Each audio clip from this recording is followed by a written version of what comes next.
Hello, ladies, and welcome. This is Scrap and Nana, and I'm here to talk to you a little bit about how to scrapbook.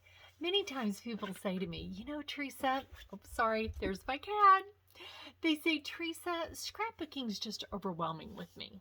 To me, I just don't know where to start.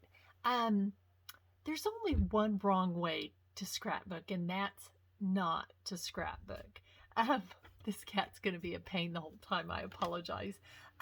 Basically, ladies, the way I like to tell people who are just starting out to scrapbook is start with the pictures that are on your camera. Those are going to be the pictures that are the memories are the most recent. And journaling is so important when you're scrapbooking, and that's often the thing we don't do because a lot of times we put scrapbooking off and put it off, and all of a sudden we're scrapbooking when our baby was born and he's like 30, so we don't want to do that. So basically, just start with the most current pictures that you have in your camera and start where you're at, keep current, and then slowly work backwards. That's the best advice I have, because that way you don't always feel behind. Even though you're working on things that maybe you haven't done yet, you don't have that sensation of getting further behind, I guess is basically what I'm wanting to say.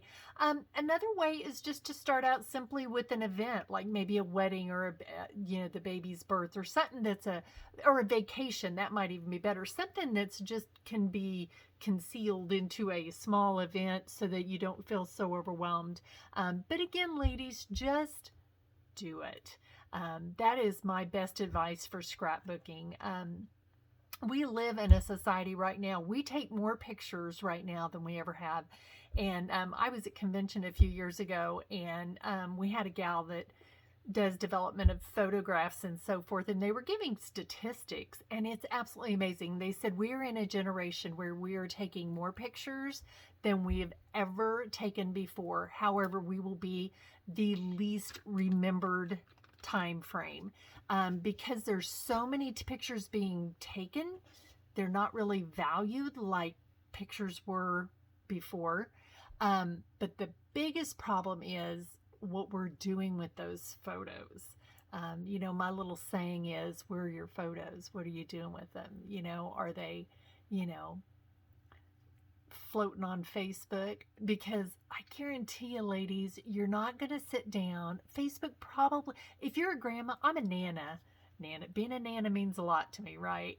And I guarantee you, when Hayden is like 6 or 7 years old, I'm not going to want to cuddle up on the couch with my electronic device and try to find pictures from when he was first born. Number one, I would probably not be able to find them very quickly. But we don't even know that Facebook's going to be around when we're wanting to share these memories. And I'm not down on Facebook, but seriously, we just don't know what this society is going to become. So it's really nice to take those photos, get a hard copy of the important ones, not necessarily every single photo we take, but the important photos. But what's really important, ladies, journal, journal, journal.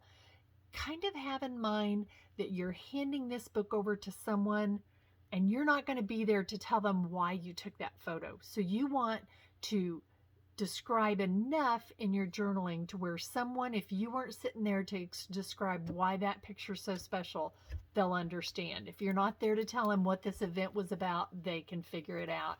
And just have fun with it. Don't worry about your handwriting not being good enough. Does not matter. Just have fun, ladies.